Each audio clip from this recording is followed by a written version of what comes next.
This is the Hub on Hollywood. I'm James. I'm Jamie.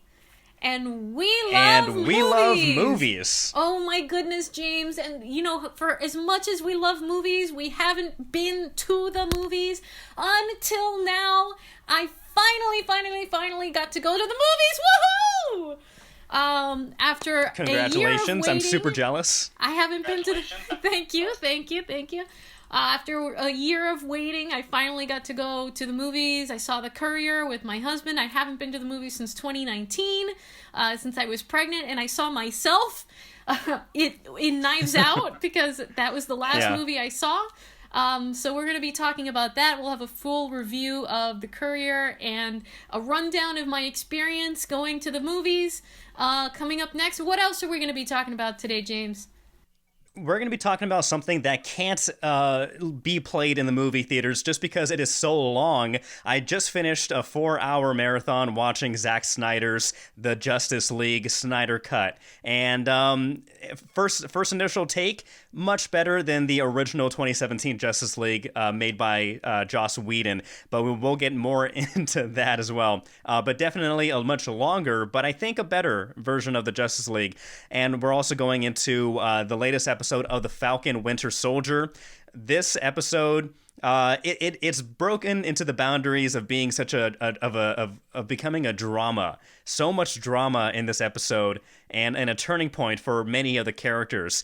So a wrap-up, a recap of that, as well as more casting calls. But thank you very much. If you're watching us on YouTube, on Facebook, please hit subscribe, hit like, share us with your friends and your family. You can also listen to us on any of the major podcasting streaming services like iHeartRadio. We are an iHeartRadio podcast. Also on Spotify, Apple Podcasts, any major podcasting streaming service, we are there. Awesome, James. Awesome. So let's just dive right into Falcon and the Winter Soldier. Very, very shocking episode 4. Let's get right down to it. Spoiler warnings here. If you haven't seen it, go see it. Come back to us. Just pause us for a second and then come back because we need you. Violent. Such a violent ending. Everything that we thought or have come to know that Captain America embodies being used for violence here. The Walker character, who is the new Captain America, makes himself into a super soldier, and at the end, in vengeance, uses that shield to murder someone in cold blood in the middle of a crowded square. My goodness, what are your reactions, James?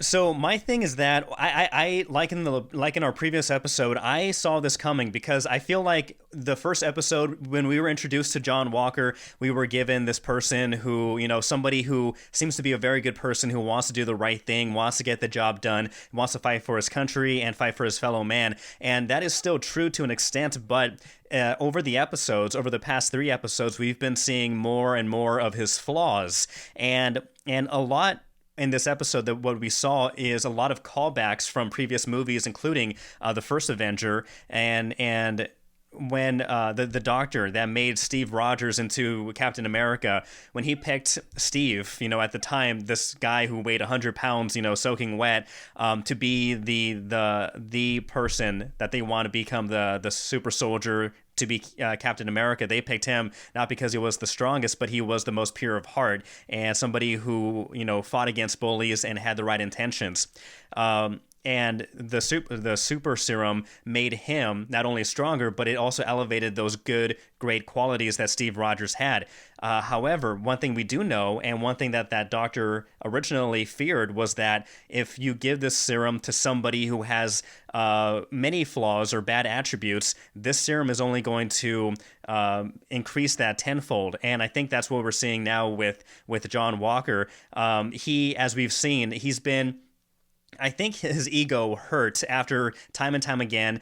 He just keeps losing to these other people who are stronger, faster, other people who are actual super soldiers like Bucky and like Steve Rogers. And so he's tired of it. And I think the final straw, which was one of the greatest parts of this episode, was when we saw the Wakandan female soldiers appear, the warriors, as well as Ao. And whoop his butt, yeah. And that must have been the final straw, because at the end, after getting, which was a great fight scene, and we could talk a little more about that, but at the end of that, he makes it a point saying, they weren't even super soldiers. I lost to people that are not super powered. I still lost. And again, that was the final straw, the hit to his ego, where after talking to his partner, saying, would you take that super serum if you had it? And he said yes. That was, the final affirmation that he needed to take it. And because of that, we saw him boldly going into the final mission, disrupting the progress that Sam had made with this terrorist group, and was about to, if not already, broke through to the leader, the female leader, just by talking, as a soldier and talking as somebody with PTSD and with a hard experience. And what does Captain America do? He barges right in, ruins the moment, and all hell breaks loose. And then that leads him to, again, having his ego hurt, chasing this final person, trying to find the main female leader. But he runs into this terrorist, quote unquote terrorist agent. And even though he's already surrendered, he's pleading for his life. John Walker, he's already in the zone. He's already lost all situational awareness around him, not aware at all of all the phones and the people, fighting superhero in the modern day. There are cameras everywhere, and he lost his cool. And something that Steve Rogers would never do is kill somebody who has surrendered. Now, of course, Steve Rogers has killed a plethora of people, but he's done it without that ill intent, out of necessity, out of self-defense. But yes, but in this case, it wasn't that. It was pure murder. Right, absolutely. Right after his partner is unintentionally murdered by the Carly Flag Smasher character, and the man, one of the super soldiers that he is chasing, is saying, "I didn't do it. I didn't do it," and he just straight up murders him in the middle of the square, smashing that shield into his body, and the shield is bloodied. Like, we've already talked about how this show is so much more violent, I think, than anything else that we've seen so far in the MCU, right. And this really is a great example of that. But it's jarring, and a little bit of like what you've been talking about. This character Walker has just been thrown in out of his depth. Okay, yes, he's a soldier, but he also suffers from PTSD. Yes, he wants to do the right thing, but he's also feeling inadequate. He's, like you said, these people, they've thrown him in with all of these super soldiers and superheroes and all of these, and he's a regular guy. He's a regular person. So much pressure. He's not super powered. There's all that pressure on him to perform and to live up to the Captain America. But that Captain America ideal is not about being the strongest. It's not about commanding respect and power. It was about being a good man. And in the original Captain America movie, both the Doctor and John Walker's partner both say what the serum does is make you more yourself. And that's why Captain America was so amazing. That's why Steve Rogers was so amazing, is because he was a good man. But John Walker has a lot of insecurities. He feels inadequate, and that just gets magnified and magnified. And what do you do when you're backed into a corner and you feel that way? You lash out. So I think he is on the path to completely losing his mind, and I think he's lost it. They're gonna have to get that shield back from him, and I believe in the comics it goes this way also, and he ends up becoming a villain. And so Sam and Bucky are gonna have to get that shield back. They both knew in their heart of hearts that this guy does not live up to the shield, does not deserve the shield. So now how are they going to get the shield back? I just want to take a moment to talk about the most awesome part of this episode. You touched on it, was when the Wakandan warriors come in and they confront New Cap and his partner, and Bucky and the Winter Soldier are there. I mean, Bucky and Falcon are there, and they all start fighting, and everyone's just like, it was just so hilarious watching Sam and Bucky be like, I guess we should do looking something. looking strong, John. Looking strong. Looking strong. Looking yeah. strong. Guess we should do something. And Zemo's just sipping his drink, and watching things carefully. And the second that he has the opportunity, he just slowly, casually slips out, and he escapes. He escapes out. I guess there was a tunnel under that bathtub.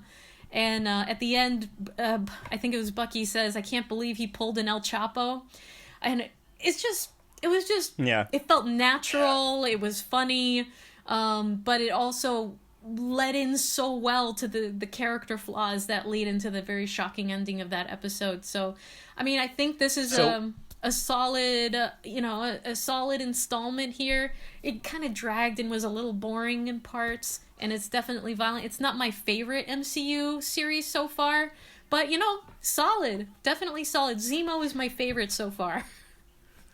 I love Zemo. Zemo is a great anti-hero. Not only several things in this episode did he prove. One, he proved that, he has a mission, and his whole mission is to destroy the serums and to get rid of super soldiers, because he says, he had this great monologue of his in a line saying that, he connected the Avengers to Ultron, and then he connected Ultron to like the Nazis, and he was saying, all these groups, they want to attain so much power, but they don't know how to use it or how to handle it, or they shouldn't even have this kind of power.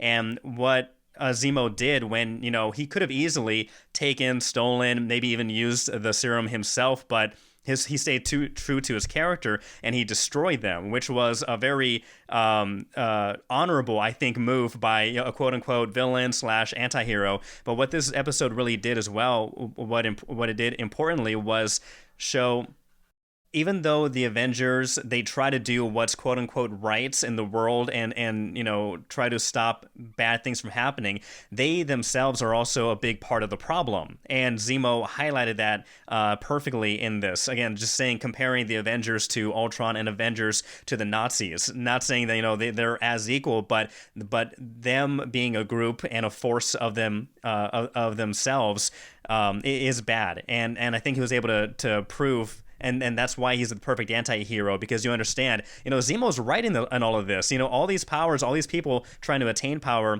it corrupts. And we see that time and time again. And so I really like that aspect. He calls them supremacists. And he makes the point that people die either way. So maybe they're trying to stop something from happening, but, they're destroying along the way. And that's how Zemo lost his family. Zemo lost everyone. And going... Mm-hmm. I'm sorry. And going back... no, sorry. Finish your point, because I don't want to interrupt you. So Zemo lost his entire family in Sokovia when the Avengers were fighting. I don't remember who, but the Avengers were fighting there in Sokovia, and he lost his entire family. He lost his wife, his son, his father, everybody, and that's kind of what led him down the path to kill King T'Chaka and to break up the Avengers and make them fight against each other. So yeah, you definitely understand that character, and now you're getting to see a little bit more of the nuance of him, the more like he's even more human than we knew in previous iterations of this character, like in the Captain America Civil War.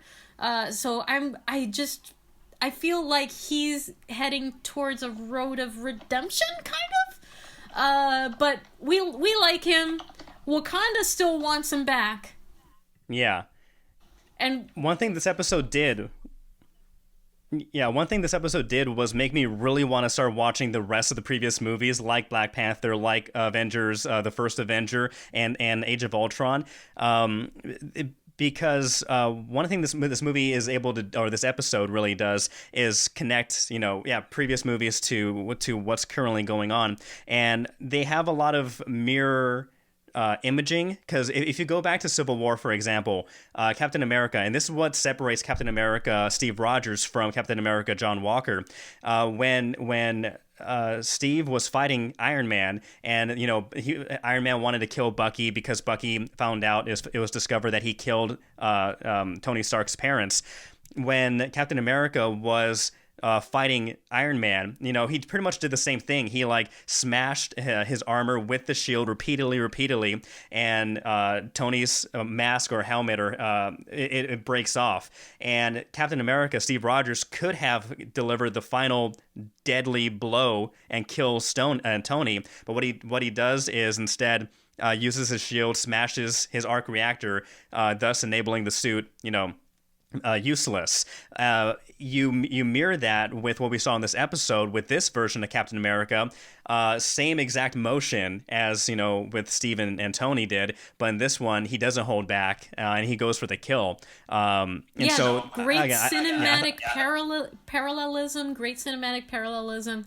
And no, you're right. I didn't even notice that. But you're right. It does make you want to go back and watch everything. My husband and I are actually planning on doing this, and he is not even into like nerdy movies or anything like that. But this has kind of like gotten him into it. So we're actually planning on rewatching. We already watched Captain America, the first one, and now we're gonna go like in order of everything. He doesn't want to watch Ant-Man or anything, but we're gonna get there. We're gonna rewatch everything so that all of these shows make sense. And in that way, Disney owns your soul and gets you to keep consuming a cycle of consumption. But it's fun. Whatever. It's fun. Yeah. Let us know what you think about this latest episode. Again, maybe not. I love WandaVision, and so WandaVision, when it comes to Disney Plus MCU shows, so far, right there, still at the very top. But this is such a Falcon and the Winter Soldier is such a great show in it of itself already, and we're only 4 episodes in, and we're hitting all those beats. We're hitting comedic beats. I still love it when Sam and Bucky, they argue with each other. That's always the best. And now Zemo's in the mix, and he's like this third wheel, and he's also really funny. And again, going back to the anti-hero point, where he's also very right, and that's what makes you like him even more, even though he's done some egregious things in the past. I'm really looking forward to the next episode. Let us know what you think down below. Do you think there's a redemption for John Walker, or do you think Bucky and Sam are gonna have to go toe and toe, take that shield from him? His buddy, as you mentioned before too, was killed inadvertently, quote unquote. So now, and that's what caused him to snap. Is there any? I don't think there's much redemption, but we will have to find out to see. But speaking about things that we're seeing. That need redemption. My eyes. And redemption. Yeah, talk about redemption. This is the real redemption story. The Zack Snyder's Justice League, just finished watching it, 4 hours long, much longer than the 1 hour and 30-ish minutes that Joss Whedon had created with so many reshoots, and which was a major flop. Not a good story, not good. I don't know. All the characters were done wrong. But the Zack Snyder cut, not a perfect movie, but a much better version, Justice League version than the 2017. Not only is the story better, there are better villains. Steppenwolf, the main villain, completely redesigned and much better for it, much better acting, and the again, he's just made a better villain because you understand him. Kind of like Thanos with the MCU. This one, you understand his backstory. He wants to, accomplish his mission. He doesn't think he's wrong, which makes, all the villains, I think a better villain. A better backstories for Cyborg and the Flash. That's one of the biggest injustices that has been called out from the previous movie, is that Cyborg, his character, and the actor who played him were pretty much sidelined for various reasons, various rumored reasons out there. And Joss Whedon, his character flaws have been brought out. A lot of people saying that during the reshoots and his version of Justice League, it was a nightmare to work under. And so I'm glad that this version with these actors and their characters done in a much better way. I think it's overall success. Again, 4 hours, pretty long. I think they could have cut it down to maybe 3:45, maybe 3:40, because there were some scenes that kind of dragged on. But for the most part, I think the action scenes, a very good pacing from one scene to another, from one location to another. I thought that made the 4 hour viewing not feel like 4 hours. And so not going to give away any or much spoilers on this episode, but I recommend it if you do have HBO Max. I just got HBO Max just to watch this, and so I recommend it. What do you think? Do you think? Well, I'm happy to hear that Zack Snyder had to step down from Justice League back in 2017 when unfortunately his daughter died. A lot of fans, like you said, were unhappy with it, and Snyder was able to come back and complete those reshoots, and I'm really glad that the studio allowed that, because it's extraordinarily rare for them to do something like this, and it makes you kind of wish that other movies could do that. Rise of Skywalker. Yes, the whole Star Wars new trilogy. Just redo the whole thing. Just redo the whole thing. Actually have a plan this time, guys. Please. I'm happy that they actually did that. Am I right in hearing that it was like a whole different, like even color scheme, like a different tone, a different color scheme even? And did that make it easier to watch, or did it make it like, I can't see anything? No, when it comes to tone-wise, with Joss Whedon had more brighter colors. This one, you could call it more toned down, but it's not darker, like visually darker. It's still very vivid, and you can still see colors pop and everything. So that was really good. The story is much better. It's night and day. It's a completely different plot, it seems like, from the 2017 version to this version, and it's much better for it. I think the graphics, well, one, there's no Superman lip mustache fiasco. Did you hear about that? Oh, God, they had to digitize Henry Cavill's upper lip. None of that. And so the movie's better just for that alone. Is much better. I just think they were able to. They redesigned the villain. Is that right? They completely redesigned the villain, and apparently this was the original design that Zack Snyder had envisioned and had wanted and had started shooting. But again, because Joss Whedon came in, made so many changes, and again, many of those changes seemed so out of place or unwarranted. And in particular, the taking away the backstory of Cyborg. He was the most he's the character and the actor who played him saw the most injustice from the Joss Whedon version. In this one, and I've heard other people say this, and I do agree, he is the heart and soul of this movie. You really sympathize with this character because not only does he have a terrible or a bad relationship with his father, but he had this accident, and now he's this half man, half machine thing. And he's learning to cope with that and to accept himself. And it does his character justice finally. One thing that after watching this, I feel like they're not going to be going down in this direction because, again, I feel like Joss Whedon's version is the version that WB, Warner Brothers may be going with. But I don't know. After watching this one, they should really go with this version, this world that Zack Snyder has created and continue. I don't think they're going to go off with some of the spin-offs that they kind of laid, left out there, kind of hints of what each character may do, or what they may do in their own spin-off movie. I don't know. So either way, whether they do build on this version of the world, at least Zack Snyder was able to get his version out there and, again, do the characters justice. So I recommend it. If you have 4 hours to kill, you don't have to watch it all at once. You could break it up in little pieces, but I recommend the 4 hour Zack Snyder cut.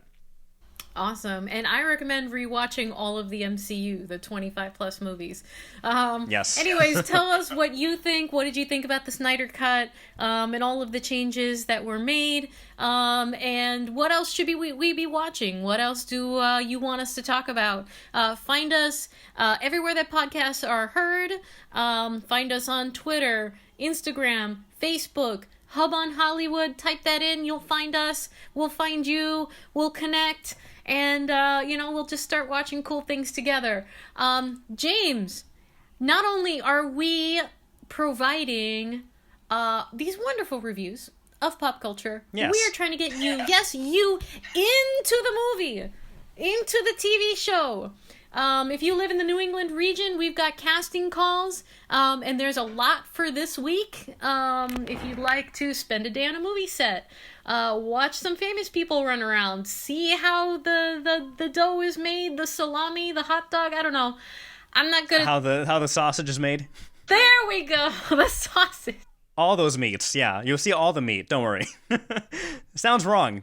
Take that back. Anyways, we've got some casting calls for you. James, why don't you kick us off and then we'll go down this list. All right, so Boston Casting, we are looking for men with Australian accents. Are you a Chris Hemsworth type of guy with an Australian accent? This role is for you. They're looking for men between 28 and 45 years old with acting experience. This is for both SAG, non-union gig. This is shooting between,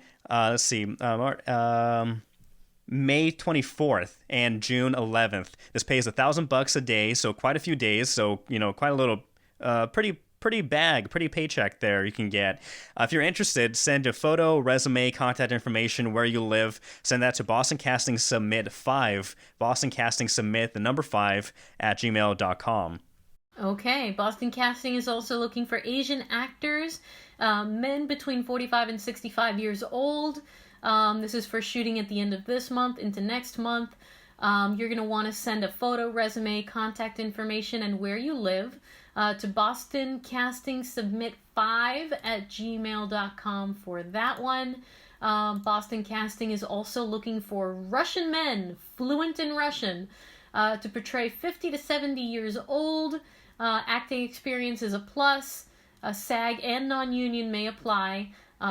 Also shooting at the end of this month, so you're going to want to send also photo, resume, contact information, and where you live to Boston Casting Submit 5 @gmail.com. That must all be for the same project, so that's going to be interesting. Yeah, Boston Casting, we continue with Boston Casting. They're looking for voiceover announcers, both men and women between 30, 45 years old. This is for an upcoming voiceover job. This is a recording between April 13th and April 15th, and this is a paid gig. You send your demo reel, contact information, where you live. I'll send all that to Boston Casting Voiceover @gmail.com.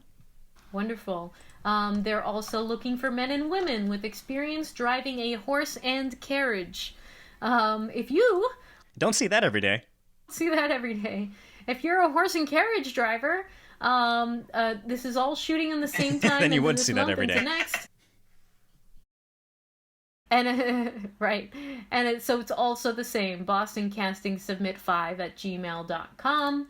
And the last one that I have, James, is Slate Casting. Slate is looking for a mom and baby for an upcoming commercial. They are looking for the baby has to be between 3 and 7 months. I would have submitted for this, but Desi's a little too big. Mom and baby between 3 and 7 months old. If this sounds like you and your little baby, you're going to want to send a couple of current pictures of the two of you together, names and ages, contact information, agent if you have one, city you live in, to slatecastingkids @gmail.com. And they're looking for that ASAP. All right. I think that's all we got. So yeah, if any of those casting calls, if you meet that, if you reach that description, go ahead and apply. If you know anyone who has the acting bug, the acting chops, go ahead and send them a link to this podcast, and so they can find out and make their way onto the big screen. They were filming, the Tender Bar this past weekend, and a bunch of pictures of Ben Affleck, George Clooney. So yeah, you could be hanging out with the Kloonmeister, with the Affleck. That's what I call him. We go way back. We're chill like that. No one else calls him that but me. Yeah, because you're BFFs. That's BFFs forever. Yeah. Yeah, I gotcha. So hang out with the Kloonmeister and the Benny boy, Ben Affleck, Benny boy. Yeah, the local Benny Boston boy. And keep listening and watching the Hub on Hollywood for more opportunities like these. And James, I just want to round out this episode by sharing my joy. Yes. I went back to the movies. James, I went back to the theater for the first time in over a year. It's been like a year and a half. The last movie like I said was the one I was actually in was Knives Out. Knives Out. You got it. You were in that movie. Oh, I'm in that movie, and You're like, I'm in so many movies. I'm like Samuel L. Jackson. I lose track. My IMDb is so long. For those of you who have not heard me go on and on about that ad nauseum, I was Ana de Armas's body double for Knives Out. The bloody shoe at the end of the movie. That's me, man. You could say Ana de Armas was your acting double. I like that. Yeah, there you go. I like to tell people I was Ana de Armas's Arma. Because I was her arm and hands and feet and whatever. It's not that funny. But I went and I saw The Courier with what's his face? Benedict Cumberbatch. Benedict Cumberbatch. So I saw The Courier with Benedict Cumberbatch. This is based on a true story of a British businessman who unwittingly was recruited by MI6 and the CIA to become one of the greatest, to assist in one of the greatest espionage operations in American history that may have averted nuclear war during the Cold War. And during the Cuban Missile Crisis. So Benedict Cumberbatch plays the titular courier, the businessman. He's marvelous. He's just marvelous in this. But really, I think the actor who steals the show is the Russian scientist played by, and I know I'm going to mess up this name, is Merab Ninidze? You got it. Ninidze. And he was born in the USSR. And he's just so low-key and just perfect. He's perfect in every way. He looks the part, he speaks the part, he acts the part. He's just so subtle in just his expressions. And the things that he doesn't say speak volumes. They speak volumes in this film. And it's really incredible the way that the businessman was kind of roped into passing back and forth all of this information. So the Russian informant wanted to avert a nuclear war because he knew how unstable his leadership was. And so he makes contact with the Americans, and this businessman sort of gets roped into it. Because they need someone who is not from the government to meet with him to not raise suspicions. And it's just incredible the relationship that they grow and the drama and the suspense and the fear. It's all put together like you feel it in silence. Like, you don't need, it's not overdone. It's not about the words. It's about what's not said. And I really appreciate that. And it has, a sad ending. I don't know if I can say spoiler alert or not, because it's historical. It's a new movie, right? I mean, not everybody... It's based on a true story, but I highly recommend it. I really did. I went into it thinking that I wasn't going to like it so much, but it was really amazing. My only... criticism, James, and maybe this is not fair at all, is that there were just too many hyper close-ups of Benedict Cumberbatch, and his face just kind of bothers me a little bit. But they show historical footage of the actual courier at the end of the movie, and I feel like the real life guy was way more handsome than Benedict Cumberbatch in real life. Shots fired. Yeah, shots fired. I'm sorry. It's just too many hyper I've also close-ups. heard Cumberbatch isn't everybody's cup of tea. Nah. Great actor, but some people have questioned his appeal. Though I think he's not a bad-looking dude. I'm just But saying, I zoom do out understand. a little bit. But the actual experience of going to the movies, that's what I wanted to talk about, because it was different. It was different, James. It's not the same anymore. They are actually selling food now before. There was no food, no anything. You had to keep your mask on the entire time. We were worried that it might be crowded and that they might put people too close together. That wasn't the case. They really spaced people apart. So we were in one corner of the theater and the other people were... I mean, it was a very significant spacing out. And they're still underselling so that there's no risk of having a crowded theater, which I really appreciate. But coming in, you're wearing your mask. You can get your tickets, either at the window or, on the machines. Getting the food was weird because you couldn't just walk up and pick the popcorn and pay for it anymore. You had to go to the cashier, order your food, and then they give it to you in a different area, and then you're not allowed to get your drink.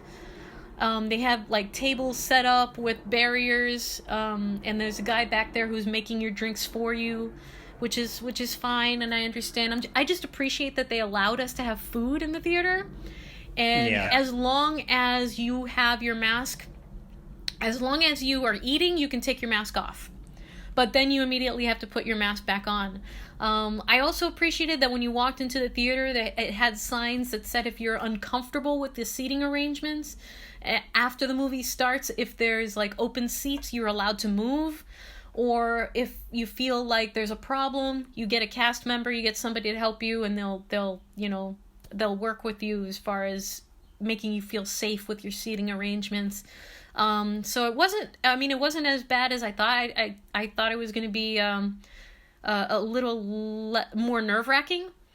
But it was just wonderful. It was just sitting in the seats, reclining, eating my, popcorn and french fries. And then when the movie started, I'm like, oh my God, it just felt so wonderful.